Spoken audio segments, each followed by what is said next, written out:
Déjenme ver algo por acá. Creo que el más técnico que tengo por acá.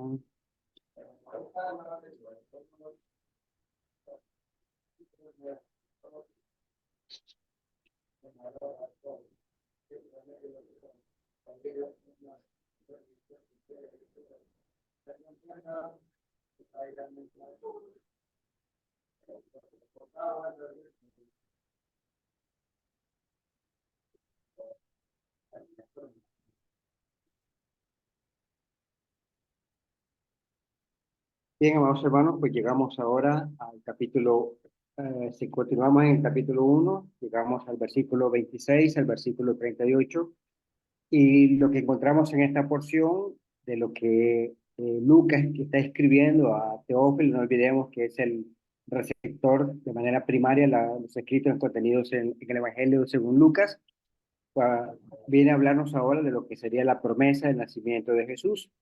El propósito de la lección y lo que trata de transmitir de manera muy ordenada Lucas es acerca del cumplimiento de la promesa del Mesías. Y nosotros, en la lección anterior, pues nosotros, Lucas nos indicaba acerca de la predicción del nacimiento del heraldo, y ahora, pues continúa con este relato de manera muy ordenada, y el escritor ahora procede a relatar la predicción del nacimiento de aquel a cual fue anunciado por el profeta Moisés. Y Lucas realmente explica acerca de la ciudad de Nazaret, que era ciudad de Galilea, porque realmente Lucas no solamente está escribiendo para judíos, sino que también está escribiendo para personas que no conocían la tierra de Palestina. Y es lo que nosotros de manera inicial, cuando vemos en el versículo 26 del capítulo 1, pues Lucas menciona al sexto mes, el ángel Gabriel fue enviado a una ciudad de Galilea, pues llamada Nazaret. Y es exactamente lo que la particularidad de Lucas, que es muy detallista y comienza a desmenuzar o indicar estos relatos que son bastante claros y evidentes a aquellos pues, que no eran o no estaban familiarizados con ellos. Aquí vemos y entramos en lo que sería en los versículos 26 al versículo 29, donde el ángel Gabriel pues es enviado a María en Nazaret. Y vamos viendo lo que el versículo 26 o lo que destacamos en estos versículos es acerca de que una virgen desposada con un hombre cuyo nombre era José. Vemos que tanto Mateo y Lucas indican claramente que José no era el padre de Jesús. Únicamente en los escritos que nosotros notamos cuando hace referencia a los relatos del nacimiento de Jesús, tanto Mateo y Lucas son bien cuidadosos en de discriminar o indicar que él, haciendo referencia a José, pues era el esposo de María quien nació de Jesús, el Cristo. Y es lo que vemos en el Mateo capítulo 1, el versículo 16, en el cual Mateo menciona acerca de la genealogía diciendo de esta manera: Jacob fue padre de José, el marido de María, de la cual nació Jesús, llamado el Cristo. En los relatos que nosotros encontramos de Mateo y Lucas, presenta la evidencia de lo que sería la concepción milagrosa de nuestro Señor Jesucristo. Mateo usa las mismas palabras de Isaías capítulo 7, el versículo 14, en el cual dice: una virgen concebirá y dará a luz un hijo. Pero Mateo indica que justamente después del nacimiento de Jesús, el hijo primogénito de María, José y María, tuvieron otros hijos. Y es entonces que en la misma narrativa, pues vemos en el capítulo 1, verso 25 de Mateo, diciendo: y la conservó virgen hasta que dio a luz un hijo, y lo puso por nombre Jesús. Más adelante, en Mateo capítulo 3, el versículo 55, el versículo 56, las personas que estaban escuchando a Jesús y que sabían acerca de quién era, pues comienzan a hacer memoria acerca de quién era su madre, que se llama María, comienzan a hacer memoria y a renombrarlo diciendo: sus hermanos son Jacobo, José, Simón y Judas, Judas, y también ¿verdad? Cuando hace referencia a sus hermanas. La parte importante que también destaca Mateo dice que era perteneciente de la casa de David. José ese entonces era descendiente de David y de Salomón. el derecho legal al trono de David, al parecer entonces le pertenecía a él. Como esposo de María, estos derechos le pertenecían legalmente a Jesús, hijo del primogénito de María. Pero cuando nosotros consideramos, o en el momento en el que lleguemos a considerar la genealogía según Lucas, vemos también que María, pues también era descendiente de David, porque Pablo dice que nació de la descendencia de David según la carne. Ya en el momento que nosotros lleguemos a esa parte del capítulo, pues vamos a ver cómo Lucas, pues trata de presentarnos esta genealogía. Vamos viendo de que la diferencia entre Lucas y Mateo está escribiendo a judíos, por ende para ellos era importante el asunto de la genealogía. En el caso de Lucas, pues se está escribiendo a Teófilo y vemos que el orden de colocar la genealogía, pues lo coloca un poco más adelante, no en el mismo orden que la coloca Mateo. Y vemos que a pesar de ello, pues Lucas está presentando un relato muy ordenado. Ya habíamos visto la lección anterior acerca del anuncio del nacimiento de aquel que había que preparar el camino a Jesús. En Lucas capítulo 1, el versículo 27, vemos que se nos menciona que el nombre de la Virgen era María, dice, una virgen comprometida para casarse con un hombre que se llamaba José. Es lo que menciona Lucas capítulo 1, versículo 27, de los descendientes de David, y el nombre de la virgen era María. Y vemos que lo que se marca aquí es acerca de la buena cualidad que tenía María, pero se, se nota y diciendo de que la pureza de María está más allá de la duda.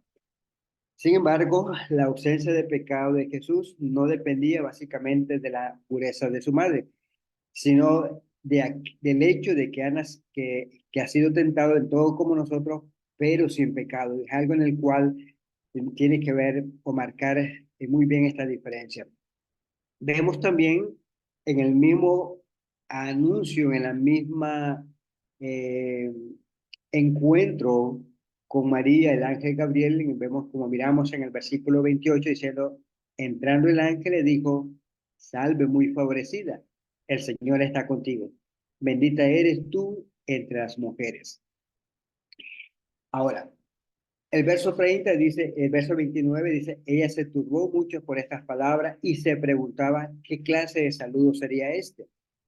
Y miren que en el versículo 30 comienza el ángel a hablar diciendo, no temas, María, porque has hallado gracia delante de él. Verso 31 dice, concebirá en tu seno y darás a luz un hijo y le pondrás por nombre Jesús. Lo que vemos aquí y en lo que el ángel está transmitiendo a María es en el concepto de concebirá. La concepción que vemos aquí en el anuncio fue un milagro. Cuando nosotros miramos el nacimiento de Juan, hay una diferencia entre el nacimiento de Juan y el de Jesús. En el caso de Juan, nació como el resultado de una concepción que podríamos decir que fue inusual, pero no fue milagrosa, ya que tenía padres humanos y una madre humana. Y si nosotros consideramos lo que dice el versículo 36, pues menciona, dice que en su vejez. Por eso es lo que decimos aquí, que era inusual en el sentido de que ya para ellos el hecho de concebir hijo, pues era en el cual era algo inusual para ellos en ese sentido. Pero el nacimiento de Jesús lo encontramos diciendo que entonces que fue el resultado del milagro del Espíritu Santo, tanto que Mateo como Lucas lo explica y Juan lo respalda cuando nosotros miramos en Juan capítulo 1, el versículo 1, diciendo, en el principio el verbo, ya existía el verbo, y el verbo estaba con Dios, y el verbo era Dios. Y el versículo 14 diciendo, el verbo se hizo carne y habitó entre nosotros, y vimos su gloria, gloria como del unigénito y del Padre, lleno de gracia y de verdad. Lo que queremos decir entonces, y lo que Juan está diciendo es, Jesús no vino a existir en el momento que nació, sino que todo lo contrario. Está diciendo que en el principio ya el verbo existía. Y en el verso 14 menciona, dice que Él se hizo carne, habitó entre nosotros. Y Juan mencionando dice, vimos su gloria. Y es la parte en la cual, pues, Juan, cuando escribe el Evangelio, cuando quiere marcar este principio por lo cual inicia el Evangelio, pues nada más lo hace en el sentido, ¿verdad?, en cuanto a su eternidad, y es lo que se presenta en el Evangelio. En el mismo anuncio del ángel Gabriel hacia María, vemos entonces que además que se le dice que iba a concebir un hijo, también se le dice el nombre que debe de llevar. En este caso vemos que le dice, y darás a luz un hijo, y le pondrás por nombre Jesús. Como vemos entonces que el significado de su nombre significa Salvador. Y vemos entonces que esto concuerda muy fielmente con lo que Mateo escribe acerca del capítulo 1, verso 21, diciendo, porque él salvará a su pueblo de su pecado. También vemos que Mateo lo relaciona con el nombre de Emmanuel, que significa Dios con nosotros. Cristo entonces significa ungido y se refiere al oficio de Jesús como profeta, sacerdote y rey. El término Mesías entonces sería el término que nosotros tenemos, el término hebreo para referirnos, para hablar acerca de Cristo. Y miren entonces lo que Juan o lo que Lucas menciona en el versículo 32 de Lucas capítulo 1, hace referencia a lo que sería al trono de su padre David. Dice el verso 32, este será grande y será llamado Hijo del Altísimo, y el Señor le dará el trono de su padre David. Si nosotros hacemos un recordatorio, Israel fue constituido como teocracia en Sinaí, en el cual cuando decimos teocracias, el significado de esta palabra, pues eh, podríamos decir que es la composición de dos palabras. La primera palabra, la que nosotros tenemos como teo, que significa Dios, y kratos, que sería la siguiente palabra compuesta, que significa poder o gobierno. Al igual que democracia, pues se trata de una palabra acerca del poder gobernante. Pero el poder gobernante denotado aquí cuando se instituyó en Israel era el poder gobernante que venía de parte de Dios. Teocracia, entonces, no es una palabra bíblica, pero sí es un concepto bíblico que describe la forma de gobierno israelita que antecedió a la institución de la monarquía, cuando nosotros vemos en el caso del primer libro de Samuel, capítulo 8. Haciendo un recordatorio de este capítulo, pues en los días de Samuel, el pueblo le pidió a Samuel tener un rey, como las otras naciones que lo rodeaban. Y aquí entonces vemos que en ese momento la nación de Israel, pues era Dios que gobernaba, un gobernante supremo sobre una nación que Dios había escogido, con una nación entonces que era santa. Samuel entonces supuso que lo estaban rechazando como juez. No olvidemos que la función que tenía Samuel, pues era tanto sacerdote, profeta, perdón, como juez. Pero Dios le dijo en realidad que no lo estaba rechazando a él como rey, sino todo lo contrario a él. Y miremos entonces lo que menciona primer libro de Samuel, capítulo 8, el versículo 4 al versículo 8, en el cual dice, entonces se reunieron todos los ancianos de Israel y fueron a Samuel en Ramá. Y le dijeron, mira, has envejecido y tus hijos no andan en tus caminos. Ahora pues, danos un rey para que nos juzgue como toda la nación. Pero fue desagradable a los ojos de Samuel que dijeran, danos un rey que nos juzgue. Y Samuel oró al Señor. Y el Señor le dijo a Samuel, escucha la voz del pueblo en cuanto a todo lo que te diga, pues no te han desechado a ti, sino que me han desechado a mí para que yo no sea rey sobre ellos. Y vemos que más tarde Dios le dijo a Samuel que ungiera a David como rey sobre su pueblo. Y es lo que nosotros vemos más adelante en el capítulo 16 del primer libro de Samuel, acerca de esta tarea que tenía que hacer Samuel.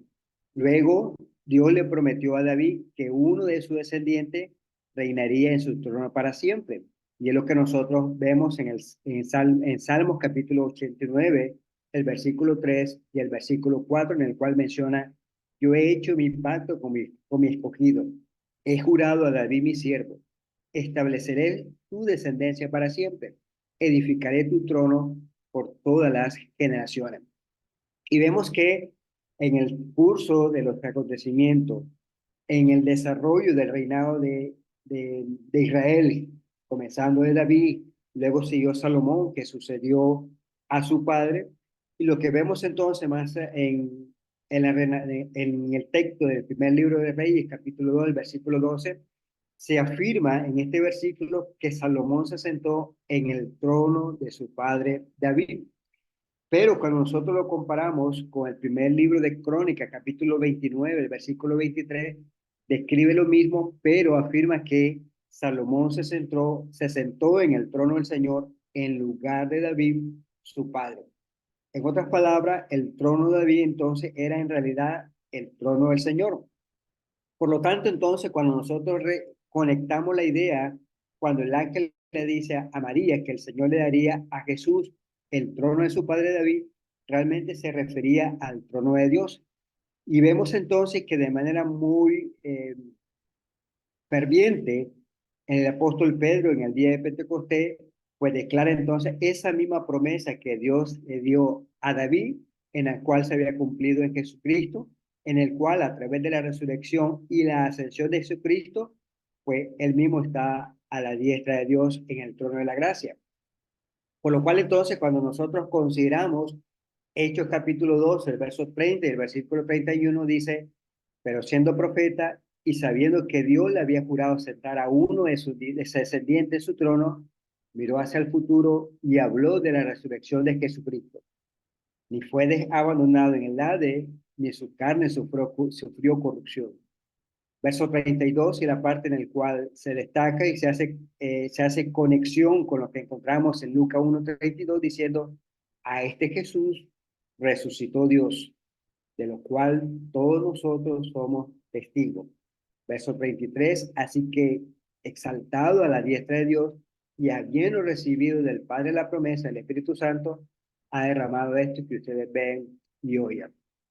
Entonces vemos que el apóstol Pedro en esta predicación menciona decir que Dios le ha hecho Señor y Dios, que Dios entonces le ha dado el trono y se ha puesto a su diestra, como lo menciona en el versículo 34, diciendo, dijo el Señor a mi Señor, siéntate a mi diestra, hasta que ponga a todos sus enemigos por estrado de tus pies. De tal manera, entonces, cuando hace referencia en Lucas, pues está conectando de que su reino es un reino espiritual. En otras palabras, no tuvo necesidad que reclamar a través de la descendencia o a través de la pertenencia legal, que sería a través de su descendencia, sino recordando entonces que su reino es espiritual. Si nosotros lo vemos desde los versículos de Juan capítulo 6, el verso 14 y 15, vemos que él se negó a permitir que la gente lo hiciera rey, cuando en el hecho en el cual Jesús había dado alimentación a las 5,000 personas, en el cual dice, la gente entonces, al ver la señal que Jesús había hecho, decía, verdaderamente este es el profeta que había de venir al mundo. Por lo que Jesús, dándose cuenta de lo que iban a venir y por la fuerza iban a hacerle rey, se retiró él solo otra vez al monte. Y vemos que en función o en base a lo que vemos en Juan capítulo 18, el versículo 37, 36, se indica lo que le dijo a Pilato, diciendo, mi reino no es de este mundo. Y vemos entonces que además de esto, además de identificar el reino que le sería dado, que sería el mismo trono de David, la misma promesa que se le había hecho a David, lo que recuerda y lo que remarca resalta, perdón, sería la palabra resalta el apóstol Pedro en su final predicación en el Sermón de Monte, pues resalta, hermano, amados hermanos, esa misma promesa que Dios le había hecho a David. Y no solamente esto, sino además de mencionar que su reino sería espiritual, también indica que su reino no tendría fin. Lucas 1:33 dice, y reinará sobre la casa de Jacob para siempre. Y miren lo que dice, y su reino no tendrá fin. En otras palabras, está diciendo, ningún otro rey lo sucederá. Y Pablo dice, luego vendrá el fin cuando entregue el reino de Dios, cuando entregue el reino de Dios, lo contenido en Luke, en 1 Corintios 15:24. Por lo cual, esta afirmación no contradecía al anuncio del ángel, pues hablaba del fin de la fase terrenal del reino. En cuanto a la referencia que nosotros vemos en la segunda carta de Pedro, capítulo 1, el versículo 11, en el cual vemos que se menciona y se indica el apóstol Pedro, dice, pues de esta manera le será concedida ampliamente la entrada al reino de Dios, al reino eterno de nuestro Señor y Salvador Jesucristo. Lo que notamos entonces de estos versículos de Lucas capítulo 1, del verso 31 al versículo 33, se nota que estos pensamientos están simétricamente ordenados, constituyen un clima, y esto es en esta pequeña serie de tres líneas, en la cual vemos que la segunda añade el significado a la primera, y la tercera fortalece tanto la primera y la segunda. Y estas tres líneas es exactamente lo que nosotros decimos. La primera línea sería, María, tú tendrás un hijo. La segunda línea refuerza, como decíamos anteriormente, o le añade significado a la primera diciendo, este hijo será verdaderamente grande. Será llamado Hijo del Altísimo. Y no solamente eso, sino que dice, recibirá el trono de David, su padre, el versículo 32. Y la tercera línea, que es la que nosotros decíamos, fortalece tanto la primera como a la segunda, en el cual se menciona en el versículo 33, y la idea es, la línea que se menciona es su reino, pues no tendría fin. Y es en cuanto a lo que vemos acerca de este anuncio de este ángel. Y noten de manera cuidadosa lo que se nos menciona, la pregunta de María acerca del anuncio que le acaba de dar el ángel y lo que vemos acerca de la respuesta del ángel a esa pregunta. La primera pregunta, la pregunta que suscita María ante el anuncio del ángel, María dice, María, entonces María dijo al ángel, ¿cómo será esto, puesto que yo soy virgen? Tanto Lucas como Mateo atestiguan la creencia en cuanto a esta condición de María. Y miren lo que se manifiesta en cuanto a la respuesta del ángel diciendo, el Espíritu Santo vendrá sobre ti y el poder del Altísimo te cubrirá con su sombra. Por eso el niño que nacerá será llamado Hijo de Dios. Entonces vemos que la respuesta es el poder del Altísimo. El milagro de la concepción fue realizado por el poder divino ejercido a través del Espíritu Santo. Y noten lo que dice Salmo 19, 139, el versículo 13 y 14. Dice, porque tú me formaste en mis entrañas, me hiciste en el seno de mi madre. Te haré gracias, porque asombrosa y maravillosa he sido hecho, maravillosas son tus obras, y mi alma lo sabe muy bien. Verso 15, no estaba oculto de ti mi cuerpo, cuando en secreto fui formado y entretejido en las profundidades de la tierra. Tus ojos vieron mi embrión, y en tu libro se escribieron todos los días que me fueron dados, cuando no existía ni uno solo de ellos. La relación que menciono de Salmos es, así como no podemos explicar o interpretar o decir acerca del milagro de la concesión en lo que David está explicando en nuestro versículo, también lo que sucede de manera muy milagrosa es con la concepción, en el caso de María, a través del poder divino ejercido por el Espíritu Santo. El hecho de que el Espíritu Santo se menciona a menudo como el medio a través del cual se ejerce el poder de Dios, no sugiere que el Espíritu Santo sea meramente el poder de Dios. Debemos tener en cuenta que el Espíritu Santo pues tiene todos los atributos de la deidad y de la personalidad que las Escrituras asignan tanto al Padre y al Hijo. También se le asignan al Espíritu Santo. Y es algo interesante que también nosotros podríamos estudiar más adelante acerca del Espíritu Santo. Volviendo una vez más al versículo 35 de Lucas, también se nos menciona que los santos serán engendrados y será llamado Hijo de Dios, por lo cual vemos una clara referencia a la deidad de Jesús. Antes de su venida al mundo, cuando mirábamos y leíamos Juan capítulo 1, el versículo 1, pues se le llamaba el Verbo. El Hijo de Dios se le aplica, el Hijo de Dios se le aplica no solamente en el momento de su nacimiento, sino que vemos que antes de su nacimiento, vemos que él era Dios. Él ya existía, como lo veamos en Juan capítulo 1, verso 1. Y a la misma vez, cuando nosotros vemos durante su ministerio, en el momento del bautismo, en la transfiguración, vemos que es reconocido por el Padre como su Hijo. Y él exactamente como lo vemos que en las dos ocasiones decían, mi hijo era amado, mi hijo, tú eres mi hijo amado, en ti tengo complacencia. Y vemos también que en el momento de su resurrección, cuando Dios me demostró de manera muy concluyente que Él es el Hijo de Dios en el sentido de vencer a aquel que tenía el imperio de la muerte. Miren lo que dice Hechos capítulo 3, el versículo 33, diciendo, Dios la ha cumplido a nuestros hijos al resucitar a Jesús. Como también está escrito en el Salmo segundo, mi hijo eres tú, yo te he engendrado hoy. Con lo cual, vemos entonces que la conclusión es muy lógica. Por eso también el santo, ser que te nacerá, pues menciona el versículo 35 diciendo, será llamado Hijo de Dios, no de José, sino de Dios, conservando y atribuyendo los atributos divinos en base a lo que nosotros miramos en Juan capítulo 1, el versículo 1. Mira lo que menciona en Lucas capítulo 1, el versículo 37, diciendo, porque ninguna cosa será imposible para Dios. Ninguna palabra de Dios será sin poder.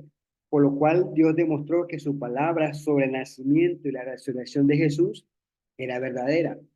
Esto entonces nos da motivo para confiar en su promesa sobre la victoria de Cristo y su iglesia, como nosotros lo notamos en la segunda carta de Timoteo capítulo 1, el versículo 12, diciendo, por lo cual también sufro estas cosas, porque no me avergüenzo, porque yo sé en quién he creído y estoy convencido que Él es poderoso para guardar mi depósito hasta aquel día.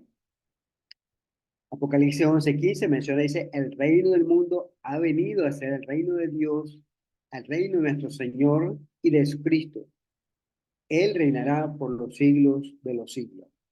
Aquí entonces la palabra cubrir con su sombra significa cubrir con una nube, exactamente como la nube que se cubrió durante el pueblo de Israel estaba durante el desierto, como le damos en la referencia de Éxodo, o la nube a través de la transfiguración que nosotros notamos cuando Jesús entonces se transfiguró en, en el momento y delante de sus discípulos en el huerto de Getsemaní. Lo que notamos a manera de conclusión de este estudio es lo siguiente. En resumen, vemos los detalles sobre los versículos del 28 hasta el 30, en el cual se relata la reunión entre el ángel Gabriel y María, en el cual si nosotros notamos un breve repaso acerca de este conjunto para terminar el estudio en esta, y haciendo este resumen, vemos entonces en primera instancia la amable salutación del ángel. Y ante esto vemos o percibimos el temor y la perplejidad de María, en el sentido, ¿verdad?, de que ella se turbó ante esas palabras que recibían del ángel, diciendo, ¿qué saludo es este? Y luego notamos entonces las palabras tranquilizadoras del ángel, su promesa que María iba a concebir y a dar a luz un hijo muy especial. La explicación por la cual también es solicitada por María, puesto que ella no estaba viviendo con un marido, por lo tanto, ella no entendía cómo en su condición actual, pues podía concebir un hijo. Y vemos entonces la reconfortante respuesta del ángel, diciendo entonces que el Espíritu Santo iba a venir sobre ella. Y el poder altísimo, pues menciona, dice, te cubrirá con su sombra, por eso el niño que nacerá será llamado Hijo de Dios. Y vemos la valiente expresión de sincera rendición después de María, después que el ángel le dice esto. Dice, He aquí, tienes a la sierva del Señor, hágase conmigo conforme tu voluntad. Y es exactamente lo que nosotros notamos de estos anuncios, de este anuncio del ángel Gabriel hacia María.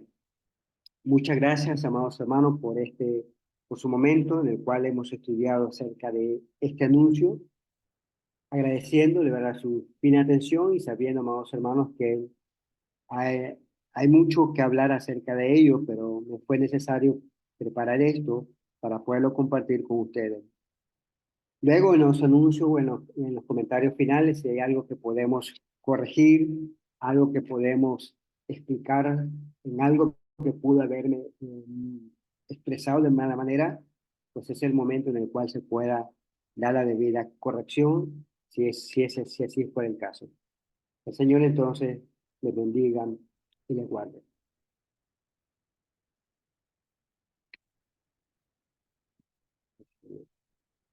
Vamos a orar para quedar con los saludos o comentarios. Déjenme hacer algo por aquí.